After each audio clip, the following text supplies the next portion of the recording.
Oh, that's great, though. This is, hopefully that's not foreshadowing anything today. It's great to be here today, and good afternoon. And as you know, later today, I will be tabling our government's 2023 budget, Building a Strong Ontario. So Ontario, like the rest of the world, continues to face economic challenges. And while our economy has remained resilient, the seas around us are stormy. That's why our government is continuing to take a responsible, targeted approach with our plan. It is a plan that will support families, workers, and businesses today while laying a strong foundation, a strong fiscal foundation for future generations. Un plan qui soutiendra les familles, les travailleurs et les entreprises aujourd'hui, tout en mettant en place de solides assises financières au profit des générations futures. This plan is our blueprint to build a strong province. In fact, our plan is already showing results. Ontario's population is growing. Jobs are being created, and we are attracting manufacturing investments. With this growth, we are seeing stronger communities right across Ontario. And I am as confident about Ontario's future today as I have ever been. Our plan is building a strong economy now and for the future. It is building the critical mineral sector for the North and connecting them with a globally competitive manufacturing sector in the South. It is building more roads and more highways and more transit and more broadband, and building new long-term care homes, hospitals, schools, and child care spaces. It's building a strong healthcare system that is connecting people to the right care, and is protecting you and your family. It's a plan to invest in our future, while at the same time returning Ontario to a balanced budget. With these global economic challenges, the road ahead remains uncertain, and so our job is not done. We will continue with our flexible, prudent approach so we can be ready to take on challenges that come our way while still delivering our plan for the people of Ontario. And with that, I'd be happy to take some questions. Okay, we'll take some questions from the floor. One question and one follow-up. Good afternoon, sir. The City of Toronto has made no secret about the fact that it's really desperate for cash this year. Can you explain why you're not bailing out the city when it comes to its so-called COVID hangover? That's $500 million that it was really counting on this year. What's your message to the city? Well, thank you for the question. And of course, we've been there in significant amounts for the city through the pandemic, over $2 billion. We were there in COVID relief. We were there to help in transit as well. I worked very closely with the mayor at that time. In fact, across the province with other municipalities. And I've met with Jennifer McKelvey last week, and the Deputy Mayor, Jennifer McKelvey. We've agreed that we'll continue to have a dialogue, and that's exactly what we're going to do. You know, we need, of course, the municipalities to do their part right across the province, and so we'll work with the cities on their financial challenges, and of course, we'll continue that dialogue. You know, today's budget actually is delivering for the City of Toronto, and in fact is delivering for municipalities right across Ontario. The big city mayors, the chair of the big city mayors, Bonnie Crombie, and all the big city mayors who represent 70% of the population of Ontario, their top asks were for mental health and addiction support and for supportive housing. And we're delivering that. In fact, Toronto's #1 ask to me, and I work very closely with John Tory on this and continue with Jennifer McKelvey and the whole council, is the supportive housing. We're delivering the $48 million that they requested. We're also increasing the amount of mental health and addiction supports, increasing it by over $500 million of new funding over the next 3 years.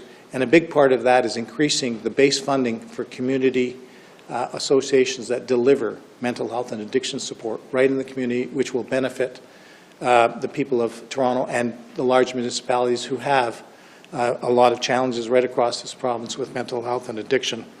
And I would just say, with regard to cities like Toronto, but right across the province, we continue to do historic investments in infrastructure. You know, you saw how many people last year came to Ontario, almost 450,000, over 15 million people in Ontario now. We need the infrastructure, we need the transit, we need the subways, we need the hospitals, the highways, and so we're working very closely with cities like Toronto to ensure that we continue to build the infrastructure necessary so we can have a robust economy, and all those people that come to this province are already here, have the services they need, they have the job opportunities, and that we can continue to prosper together. So thank you for that question. Hi, Minister. The new money you're putting up on healthcare seems rather small compared to the scale of the crisis I think we're seeing in hospitals, especially when it comes to staffing. If your deficit is lower, why not use that extra space you have and put extra money towards healthcare? Well, I'm just going to have to. I did take a step back when you said it seems not too significant in terms of the healthcare. This is unprecedented times. We've just come through a pandemic where we did step up significantly for time-limited COVID funding, and I think we all hope that COVID's in the rearview mirror of the pandemic. We're through that, so now it's the time to pivot to make sure that we have investments, long-term sustainable investments in our healthcare system. It's a little over $15 billion over the next 3 years. I mean, you will also note that all the Canada Health Transfer money, a little over $4 billion. We're increasing over 3 years the funding by over $15 billion. Now, where is that money going? That money is going into things like, obviously, the hospital system, but it's not just about acute care. It's also about home and community care. I think it's fundamentally important that we transition to caring for people want to be cared at home or in the community a lot more, so we're increasing the funding by over $500 million a year for home and community care, new money. And a big chunk of that is going to go to contract rates to stabilize the human health resources and allow the home and the people in the home and community care sector be able to attract healthcare workers in the mental health and addiction space, for example, and in home care as well. So we're really putting significant amounts of money, also in long-term care. So it's a continuum of care. We're putting unprecedented money. But I'll say this as well. It's not just about infrastructure or throwing a lot of money. Our budget today really highlights significant investments in people.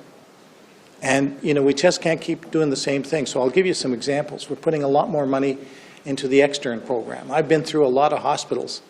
And the extern program where nurses are able to work out of the universities in the hospitals and be trained is a huge advantage for a lot of hospitals. The Learn and Stay program, we're putting more money into the Learn and Stay program, so nurses and healthcare workers who are being educated right across this province, if they stay in the community, we'll pay their expenses if they stay there for a period of time. It's like the community paramedicine program. We're putting in more money for the community paramedicine program. That's so important for those who are aging and suffering from early stage dementia and they want to stay in their home longer. That program allows you to do that in the communities. So it's a significant amount of increase in funding, but it's also doing it differently and doing it supporting healthcare resources and the infrastructure and the people.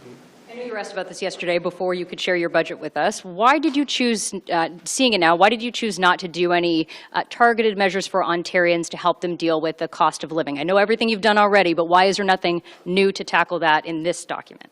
Well, first off, you know, as I've said many times, we understand the challenges that many people face with higher interest rates, the mortgage payments, the rent payments, the groceries, filling up the car with gas, day-to-day expenses, and that's hit hard. We haven't seen this type of inflation for decades. But I will address that we have done things in this budget, but let me remind you again of all the things that we did. We didn't wait for this budget to initiate some measures like the gas tax cut that we initiated last year, increasing the minimum wage, increasing the low individual family tax credit rebate so that people would have more money in their pockets. Of course, continuing on with the Ontario Disability Support Program, increasing it by 5%, indexing it. I could go on, you know, of the measures we've taken to put more money into people's pockets. So let me talk about what we're doing today. Three things that I really want to highlight. First off, the guaranteed annual income system. We are indexing that to inflation. Never been done before. We're also increasing the amount of, through the benefit reduction rate, the number of people who can qualify for the guaranteed annual income some 100,000 more on top of the 200,000 low-income seniors who we think qualify for the increases that we've put through. I'd also like to come back to the supportive housing. You know, the homeless prevention program, you know, that is a very critical piece of helping people with day-to-day struggles, not just the price of everything, but also what's so fundamental is housing and a home. And thirdly, I'll just reiterate the investments we're making in mental health and addiction, and that's province-wide to help people through a very challenging time. So we've been there in the past, we continue to be there, and we'll continue to support the many people in our communities. Hi, Minister. In the latest report from the IPCC, they called for drastic changes to policy and from governments towards climate action. And I know that you can't rewrite your budget in about 2 days, but it's not the first time they've said something like that. And I noticed that there's not a lot that's new here in the way of environmental stuff or climate action in the budget. Why aren't we seeing more of that in Ontario? Well, I respectfully, completely and categorically disagree with that statement from them. There's so much we're doing. You know, I was recently in Germany where they looked at Ontario and said, you know, we would love to have an electricity grid like yours, one of the cleanest on the planet, you know, over 90% zero carbon. You know, but that's, we're making investments to continue to get to 100% carbon-free in our grid. Remember, Germany has maybe a third coal. Japan has 24% coal. The U.S., many states, coal is their primary source of electricity. We have zero in our electricity grid. But we're not stopping there. We're working with Dofasco in Hamilton and Algoma Steel in Sault Ste. Marie to convert their coal-fired plants for steelmaking into electricity. But we're not stopping there. This electric vehicle, once in a 50-year, multi-generational transition from oil and gas vehicles to electric vehicles, which emit zero carbon emissions. We want to be a leader in North America, and we have all the materials necessary to go from critical minerals. I mean, President Biden's here today, and I'm sure that's going to be on the agenda. We have them right here in Ontario. We can dig them responsibly out of the ground, put them into the battery manufacturing plants, like Volkswagen, a German company that looks at our electricity grid, looks at our actions on climate change, and says we have some of the best standards in the world, that they're going to invest an historic amount into Canada and into Ontario. And then finally, the manufacturing of those electric vehicles. So within a short period of time, over the next decade, you'll be able to buy an electric vehicle or an electric vehicle. And I'll just end on this. We just issued another $1.5 billion of green bonds. We now have issued $15 billion of green bonds in Ontario. No other province, not even the federal government, comes close to the amount of green bonds that we've issued, by the way, the proceeds of which have to fund green projects. We have more green projects than $15 billion, so we'll continue to invest in climate change, and we take it very seriously. Thank you, Minister. I didn't hear a lot there that we didn't talk about last year, but something that is new that we haven't talked about is I noticed the Environment Ministry's budget is expected to go up more over the next couple of years, especially more than what was planned back in 2019 when there were big cuts to that ministry. I was hoping you could tell me about where that money is going and why you're restoring that funding now. Well, there's lots of things, and you're right. I can go on a little bit more about it, what's in the budget about our impact on climate change. We're advancing the first provincial park in over 40 years. That we're advancing that project. We're announcing today that we're looking at a new provincially urban park in Uxbridge. We're also adding fund to the Greenlands, $10 million to Greenlands, another $4 million to the Nature Canada Conservancy. We're working together. We're adding more land into through preserving land through the Nature Conservancy of Canada.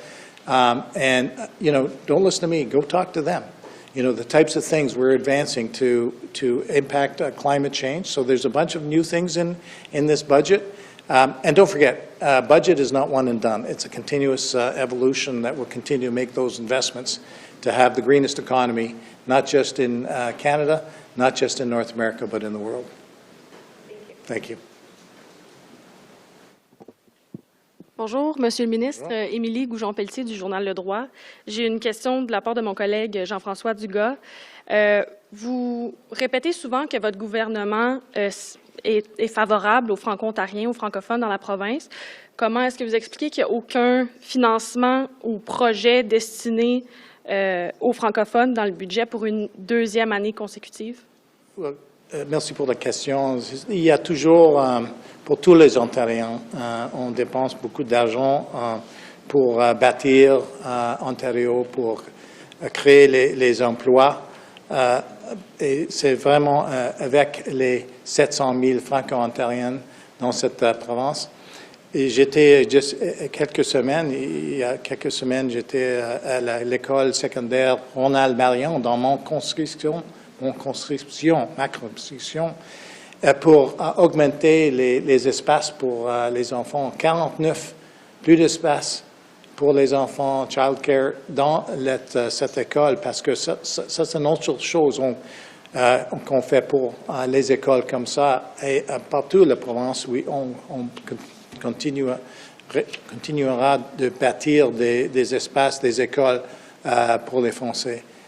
Mais pourquoi il n'y a pas de mention de la francophonie du tout dans le budget cette année? Il n'y a pas l'air d'avoir eu d'attention particulière à la communauté? Parce que nous investissons pour tous les peuples d'Ontario, qui inclut les franco-ontariens. Nous avons à peu près 15,4 millions de personnes maintenant dans cette province. Et alors, on investit pour tout le monde dans la province. Mais merci pour la question.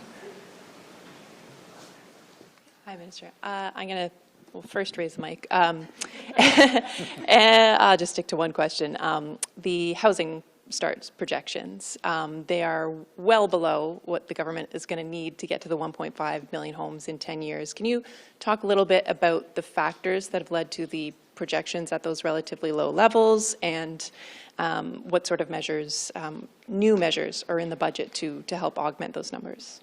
Yeah, thank you for that question. You know, those are private sector forecasts. Of course, they reflect the economic environment we're in. You know, when interest rates go up, building slows down, and there's adjustments in the market. Clearly, we have a long-term goal, and those numbers, which are private sector numbers, don't reflect some of the legislative moves and some of the actions this government is taking through things like Bill 23 and the Housing Supply Action Plans.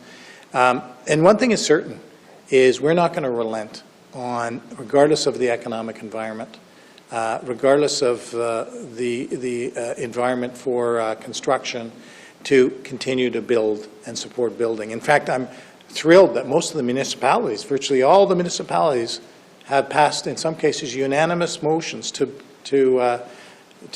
agree to the targets that we set for building new homes over the next 10 years. We can't do it alone. So we'll continue to work with the municipalities, work with the private sector, work with legislation, and work with others. Because when you have so many people coming into the province, you know, I keep saying, you know, I think back to when my parents came, and my mother, and I was just a little kid, and I got to meet 3 of my great-grandparents from Hungary, and 2 of my grandparents, and my mother and her brother, all living under one roof. You know, many people, you know, they dream of home ownership. Families, like myself when I started out, you know, it's tough in this environment to afford a house. So we're not going to relent in our ambition to get housing built right across the province. Hi, Minister. I do want to know how much the labor shortage is contributing to some of the, decline in the housing starts we were talking about. 72,000 workers are needed in the next 4 years to meet the goal of building 1.5 new homes. I mean, how realistic is that? Well, I think it is realistic, but I'll say this. Labor shortage is one of the things that keeps me up at night because like I said, we have an unprecedented investment in infrastructure in this province, not just for housing, to build housing, but to build the roads to drive your kids to school or drive to work, the subways. You know, we're drilling, Diggy Stardust is drilling the subway as we speak underneath Scarborough. You know, we talked about that for 50 years. We're actually getting a subway built to Scarborough and the Shepherd East extension. We need construction workers to build those condos and to build those roads and to build the subways, to build the hospitals. So that's why a lot of this budget is very much focused on all the types of employment that we need in this province, primarily starting with skilled trades. And you've seen us make announcement after announcement, and there's so much in here to support early education for skilled trades and a continuation working with our partners in the private sector labor unions. The healthcare sector, you know, we're not an island here. We've got to compete against the world for healthcare resources. Globally, an aging population is happening in developed nations, so we have to compete, and that's why, for example, we've got legislation, and if passed, we'll do the as of right, where people, whether they're a doctor or nurse in BC or Nova Scotia, you can work here right away. There's so many things that we're doing, and we can't relent on the worker shortage because, you know, the federal government has set the target even higher for people coming into Canada. I think that's fantastic. But if it's 500,000 and we just saw over 400,000 coming to Ontario, we're going to get 250 to 300, 350 a year. We've got to keep going with the infrastructure. We've got to keep training people that are here, that are coming here, and not just train them and attract them, but retain them. And I think that's why we're pivoting. All these investments in auto sector, we're going to need so much skilled labor to go into those auto plants. I didn't even mention on the climate question about the new small modular reactor. Guess what you need to build a small modular reactor? It's a lot of engineers and a lot of very smart people to build a nuclear reactor. So the demand is high, but this is a good challenge to have, and I'm really excited about tackling it, and this budget really addresses that. You mentioned earlier COVID-19 hopefully is in the rearview mirror. It's essentially gone from the budget. What would you say to critics who would say maybe it was too soon to make that move? Well, you know, I think the key thing is that we've pivoted from, you know, ramping down the one-time COVID supports to ramp up the long-term investments. That's why those fundamental health care investments that we're making in the continuum of care. I talked about home and community care. I talked about mental health and addiction care, long-term care, the delivery of care, the people that deliver that. Those are all fundamental. What I would say is that we've learned a lot through the pandemic, so we've got a lot of domestic production, and who knows what's around the corner, let's knock on wood that we don't have a pandemic, but if there's a different type of virus or a different situation, that we've learned a lot, that we've invested in our healthcare system, fortified it, we've worked together, and I'm pretty confident that we'll be able to through our partners, our healthcare sector, that these investments will help protect us against the uncertainties of the future. Hi, Minister. Can you tell us, homeless housing money aside, previous initiatives aside, can you tell us why in the biggest spending budget in Ontario history, you haven't found a single dollar to help the mother who's struggling to put food on her table amid the hottest inflation in a generation? Yeah, Richard, we have.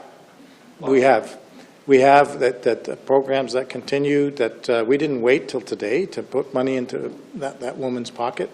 We continue to do that by extending the gas tax that I announced back in the fall, and we announced back in the spring. It's continuing for another year. Things like the fare integration, working with the different transit systems and integrating it with Go Transit, so you'll have a little bit more money in your pocket. The minimum wage has been going up. We now have the second highest minimum wage of any province. The low individual family tax credit, so when she pays her tax bill, guess what? She's paying the least amount of just about any person, low-income person in Canada. So we're doing a bunch of things. It's not just one and done.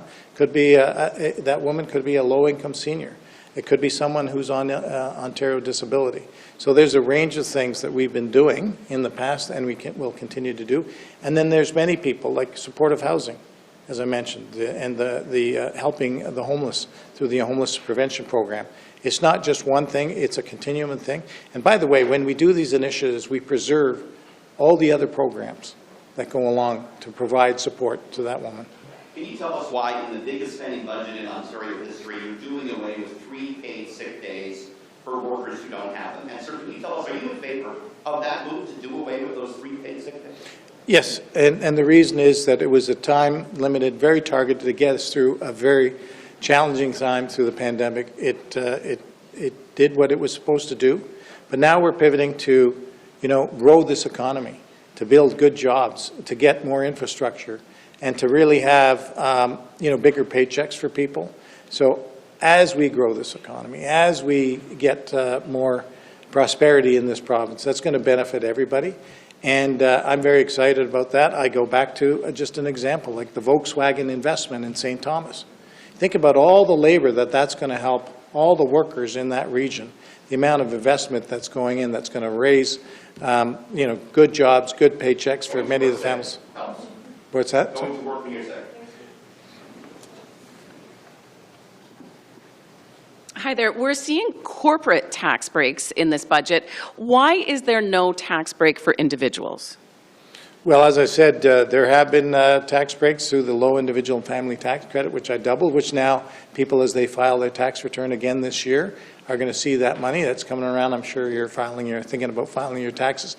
That's going to put money into people's pockets. And so I think that's number one. Number two, now right now, we're making the concrete decision to invest in our healthcare system, in our education system, in social services, because as we transition out of COVID into a new environment, we want to make sure we fundamentally have those investments in place as we build that infrastructure, as we build the economy, as we build our workers and train them up is so critical. So that's what we're focused on today. With those housing start numbers, at a time when you needed to be going up, you're actually going down. And when we look at the first 5 years of your 10-year plan, you're not even close to meeting your target. I fail to see how you're going to, like you say that, okay, these private sector, perhaps their projections aren't quite right. I'm just a bit confused, and I'm sure a lot of people will be when they see this. How are you even going to meet this? Well, it's certainly short-term, the private sector, because of what I said, the external factors impacting. And we are projecting slower growth in our economy for 2023. We're not an island here. We're part of a global economy, a connected economy, so we're not immune from that. But I think the important thing is that we are going to work tirelessly to make sure that we, along with the municipalities, along with the private sector, along with our colleagues in government, to make sure that we can drive towards growing our housing stock. Because if we don't build housing, it's going to get even worse. Now, I'm an optimist. I hope that whatever slowdown the economy is short-term and pretty shallow, but I don't have a crystal ball. What I do know is that we won't relent in working to do everything in our toolkit, working with partners to get the housing stock built. And as I said, some of the housing numbers don't reflect some of the measures that we're taking, the stronger mayor powers, the Bill 23, and other legislative tools. So I'm an optimist. That's a long-term goal. And we'll have some lower years and we'll have some higher years. But check back with me in 9 years. Hi there, Alan Hale from Queen's Park today. So I don't see any money in the budget for making municipalities whole from the loss of revenues from Bill 23. Should we take that as an indication that the government does not intend to keep that promise this year? No, you shouldn't see that as an indication. As the Premier and others have been very clear, we continue to have dialogue with the municipalities. You probably heard the Premier yesterday and today talk about how municipalities have to do their part. And we'll work together. We'll have that dialogue and we'll go through collaboratively the numbers because we have a shared interest in getting affordable housing built. And those development charges really address and are focused on the affordable housing. Don't forget, for a lot of housing, the development charges exist. What we're really talking about is helping to increase the stock of affordable and attainable housing. In the Indigenous Affairs Ministry budget, there is a $5 billion amount for this current fiscal year that wasn't in the last budget. And it's, I was wondering what that, it's listed as for settlements. Is that money for the Huron, the Robinson-Huron Treaty settlement? I thought you said $5 million, but billion. No. Not a small amount of money. Yeah, not insignificant. And then disappear in a budget. Yeah, no. That we did highlight in the third quarter, and at that time, and I continue to say that because these are ongoing negotiations and settlements, I can't talk about any specifics. But we have, because we are in discussions and have settlements, that is something we put in our expenditures in the third quarter and continue to put them in there. Hi, Minister. Jeff Gray, Globe Mail. Just want to ask you quickly, because the budget obviously was prepared and printed with the figures that you've got, this very low growth number for this year, 0.2 in real GDP. That ink was all dry before we learned of the recent problems in the U.S. banking sector. I wonder if you could comment on whether that makes you think that some of the worst case scenarios in the budget that you lay, you might be closer to those than you thought before. Yeah, I don't know, but I will say this, having spent a long career in banking, and of course the federal government is responsible for the federally regulated banks, but I did talk to Chrystia Freeland. We did meet that very next day with the head of the Bank of Canada and OSFI, along with my provincial counterparts, to talk about the implications, not just of the domestic financial system, but also global impacts. One thing I'm reflecting those conversations and watching what's going on. We've got to keep an eye on all these things, but based on what we see today, it's been relatively contained. We continue to monitor it. With regard to Ontario, we have credit unions. So I've been in touch with the Financial Services Regulatory Authority leadership, in fact, that day to ask about our system, which is very stable and sound. And I would say about the Canadian banking system, they are systemically important banks. So they have higher capital levels. They have higher scrutiny of regulatory oversight. And by the way, I think our banks are well managed. They're stable. They have a history and of good management. But we have to continue to monitoring. I'm an optimist, though, and in terms of lessons learned from 2008, and hopefully across the world, central bankers and regulators and governments have learned a lot of things to stabilize, and I think that's what you're seeing in the banking system. Thanks. And just to switch to the protected land in Uxbridge, probably not far from your neck of the woods there, is that a response to the controversy over the removal of this land from the Greenbelt, also not far from there? I can categorically say no, because that discussion started years ago. And, I think it's important, as I answered a question before, that, we look at many aspects of the environment, which isn't just our electricity grid or converting private sector coal-fired steel plants into electricity. We build small modular reactors to generate green electricity. We have to look at the continuum of the environment. We're cleaning up our lakes. We're providing more for pollution control. And garbage. Our Minister of Environment, I listened to all the things that we're doing. I mentioned Greenland and the Nature Conservancy of Canada that we're working with and providing more funding to. That's the Uxbridge provincial vision that we have for that land, is to continue to think about the environment, continue to add trails, continue to add spaces for people to enjoy. And I must say the township of Uxbridge and the community have been fantastic. They've really been pushing it. So this is working with many people to get this past the finish line. Thank you. Hey, good afternoon, Minister. Your 10-year capital infrastructure plan has increased by $25 billion in less than a year. Surely that can't all be inflation. Did your government under budget for this? And how are you going to control costs, which clearly seem to be careening out of control? Yeah, thanks, Colin. No, we didn't underestimate. I think what you're seeing is a continuation of our plan to build infrastructure. So as projects advance, and as I mentioned, Diggy Stardust is boring under our feet in Scarborough. As we're building hospitals, as we're building more long-term care, we announced more schools in Pickering. So this is a combination of things, advancing those projects.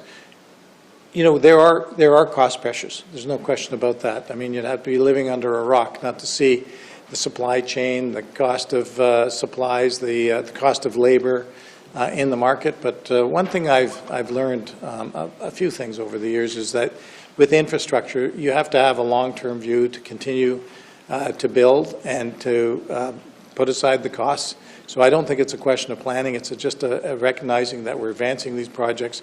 The environment is changing, and we'll continue to update you and everyone every time we have a budget and a fall economic statement and a quarterly statement. Okay, you have a couple of major cost pressures on the horizon: teachers' contracts, nurses' contracts. How much money in total are you setting aside to settle all of these contracts, which are due in the next few months, I would assume? Yeah, so we're, first off, I think about, you mentioned nurses and teachers, and I think about all the people through the pandemic who really got us through that, and they worked tough. I mean, and if you go in a hospital now, they're still working their butts off. Our education system, we're investing a ton of money in education again this year and doing a bunch of things to catch up on reading and math. I think about all the people who had to drive subways and buses to move us around through the pandemic, the people who delivered groceries to the supermarkets. So I'm very thankful for everything they did. And look, I can't talk about, there's negotiations going on right now. What I can say is that we've always done those negotiations in good faith. Sometimes they're difficult.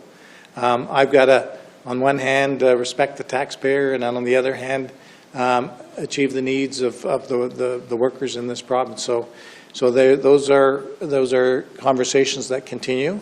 We're in them right now, but I'm confident that we'll see through. And in a province, as you build a province, you got to do it together. You can't build the infrastructure without the great workers, whether they're in the healthcare system, our education system, teachers, construction workers. That's so important. So we'll continue to work on that.